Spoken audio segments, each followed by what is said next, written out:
Okay, you are watching this because you are going to participate in a post-editing experiment that is being run by CRITT at Kent State University. So if you're watching this video, you would have already received an email, something like this, that says CRITT post-editing experiment directions. And so of course in that email you've hopefully looked at it and seen that you've got these videos to watch. If you are rusty with Trados or have only used it a tiny bit or not at all, I would recommend watching this video. Just gives some pointers on the important things for usability for Trados Studio in the context of this experiment. If you feel completely confident, then you can just watch the experiment directions video.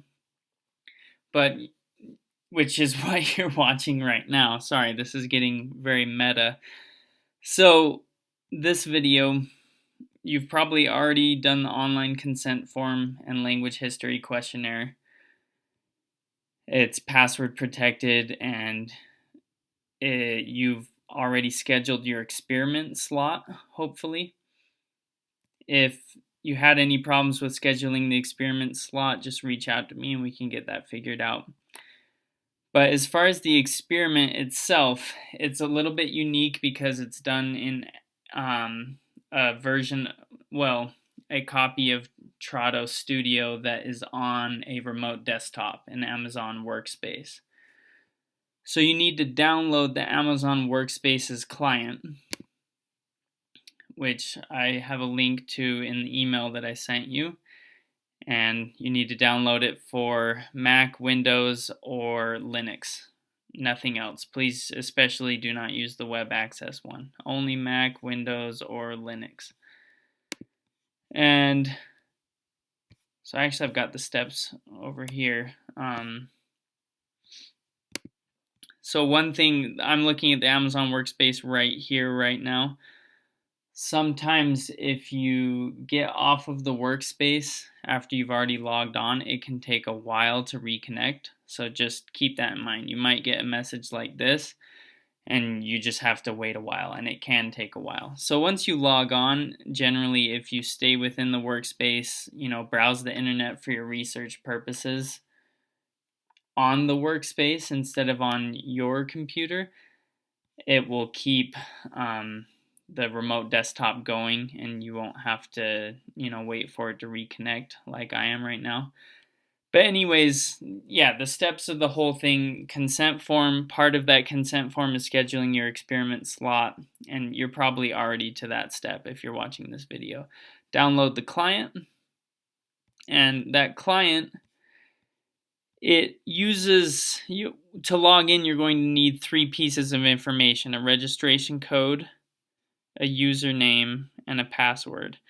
Those 3 pieces of information will be sent to you right before, 15 to 30 minutes before your experiment slot. So don't worry about that until your experiment slot comes up.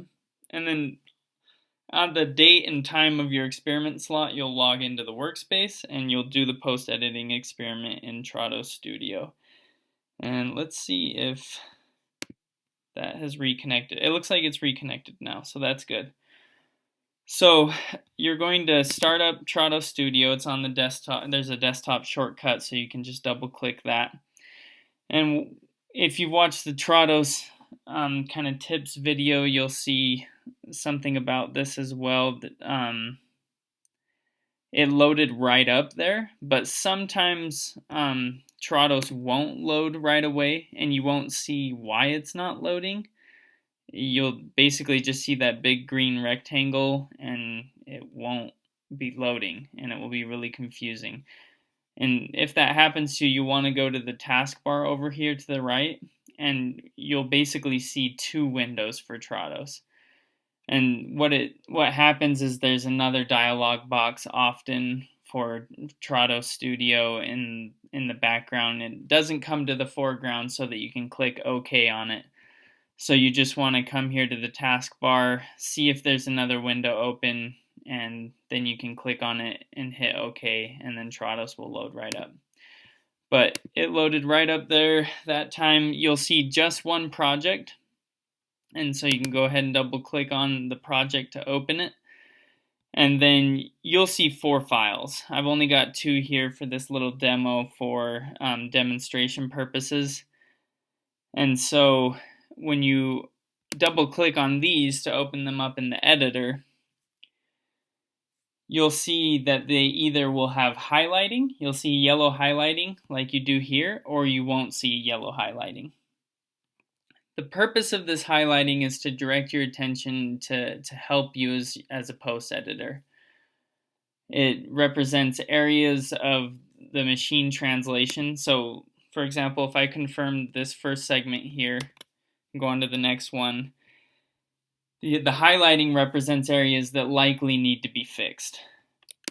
And so it's supposed to help you as a post editor. And that's what the highlighting is. It's represented in Trados Studio as formatting tags to get this highlighting up. The source files are Word documents, and so you saw there when I edited it, the highlighting's gone. I basically deleted the formatting tags. That's okay. You do not need the formatting tags in your target text, in your target segment. If the formatting tags are there, if the yellow highlighting is still there when you're done editing, that's fine. For example, if I change this and just add an N onto ayuda, highlighting's still there, you can leave it there. It doesn't matter. It's totally fine. So the big points with this experiment, is that highlighting is supposed to help you. We're auto-populating the target segment with matches from a translation memory. You can see there's a 5% penalty in all of them, but they're actually machine translation. The only reason we use a translation memory is to make sure that we have the exact same output for all of our participants so that it's consistent. But basically pretend there's a blue rectangle here that says AT for automatic translation. This is all MT output. Feel free to, while you're working, use the internet to research, to use online dictionaries, whatever you need to do for research purposes while you're working. Also, another housekeeping thing for Amazon Workspace, I put the taskbar over here on the right side. So if you move the mouse kind of quickly all the way to the right of the screen, the taskbar will come up. I put it on the right because most taskbars for your computer will be on the top and bottom, and it can kind of interfere. So by putting it on the right, it's, I hope, less likely that it will interfere with the taskbar on your computer. And the taskbar will be important so that you can, for example, change the keyboard to a Spanish keyboard that you prefer. And maybe you have a Spanish keyboard you prefer that's not here. You can go to the language preferences and add a Spanish keyboard that you would rather have. So anyways, let's go back to Trados Studio. Kind of important for the purposes of this experiment, you just need to make sure that you confirm all segments. Of course, you'll only see the machine translated output when you activate a segment. And so we should avoid any problems because this is, saving your keystrokes with a timestamp as soon as you open the document in an editor. Every keystroke you make in the editor is being recorded. And so just make sure that all segments are confirmed. You, of course, can edit a segment or you may not edit a segment. It's totally up to you. But make sure 100% confirmed and make sure that for each text, you complete all of your post editing in just one session. That means once you close the editor, please do not reopen that file again and do things additionally to the file. Just make sure you complete all of your post editing in one go. And the most important thing is that you close the document right here, this X, not these X's up here, but down here where it says close document. It's crucial that you close the document as soon as you're done post editing, because that stops the clock. And please do save changes, and then you'll see a qualitativity dialog box pop up. This qualitativity is the plugin that's saving your keystrokes as you work. And so it's absolutely crucial that you hit OK here. Do not hit cancel, do not hit this X, hit OK. And so you see I did all of that post editing for that file, and then I closed it, and then I hit OK on the qualitativity dialog box. And then I would go on to the next file, open it, double click on it, and I would go on and edit it. And let's say that I edit it right now. Okay, I've now completely finished editing this file, this document. I can see I've got 100% of my segments confirmed, and so I can close the document. Hit yes to saving the changes, and absolutely crucial again, hit OK on the qualitativity dialog box. Let's say something goes wrong and you exit out of a document, or you completely exit out of Trados accidentally while editing halfway through a document, and so you see 50% here. I guess there's two situations. First, if you did activate all segments in the document, meaning your cursor was in the target segment for every single segment of the document, you saw the empty output for every single segment, it's okay if they aren't all confirmed, as long as you activated every single segment. And so if that's the case, basically don't worry about it. Shoot me an email and let me know, but it won't be catastrophic. However, if you exit out of the editor or shut down Trados in the middle of editing a text and you aren't able to finish it, then what you're going to want to do is open the text again and complete the post-editing work on it.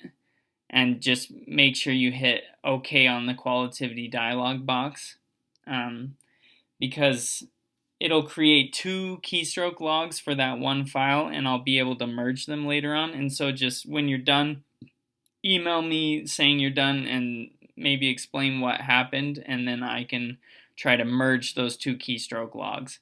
But if you just really try to make sure that you, for each file, only do one editing session, that will help a ton. And so once you're done, you can close down Trados and you can quit Amazon Workspaces, and then you can email me and tell me that you're done, and then you can complete the post-experiment questionnaire.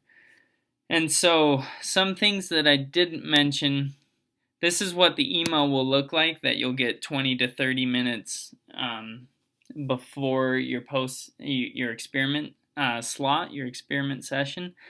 You'll get your Amazon Workspace credentials, you'll get a participant ID, and you'll get kind of a simplified brief for the post-editing task. And so, the general spiel is that your post-editing news articles and your target audience, Spanish-speaking readers, mainly in the United States, and the texts have already been processed with machine translation, so you just need to post-edit them so that they adequately convey the meaning of the original articles, and so that they reach publishable quality for online news articles.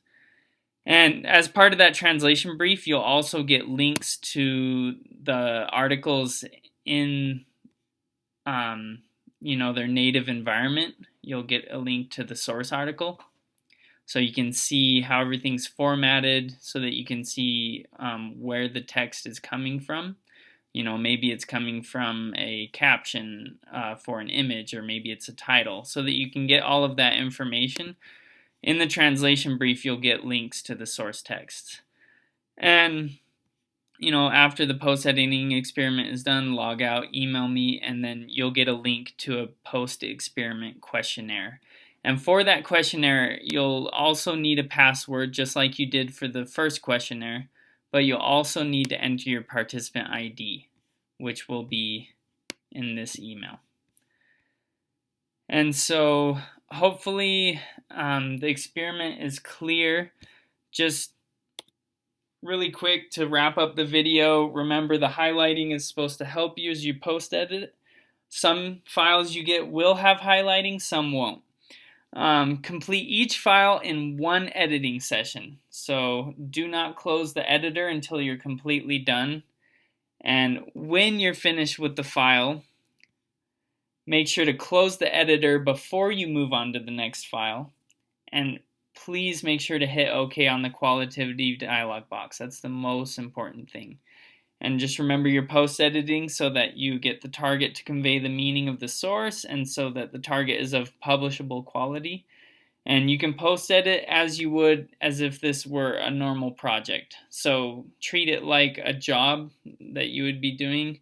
Kind of take the same attitude towards it. So hopefully that answers all the questions about what the experiment's about, and housekeeping things of how to carry out this experiment because it is remote. A lot of the burden is kind of on your shoulders.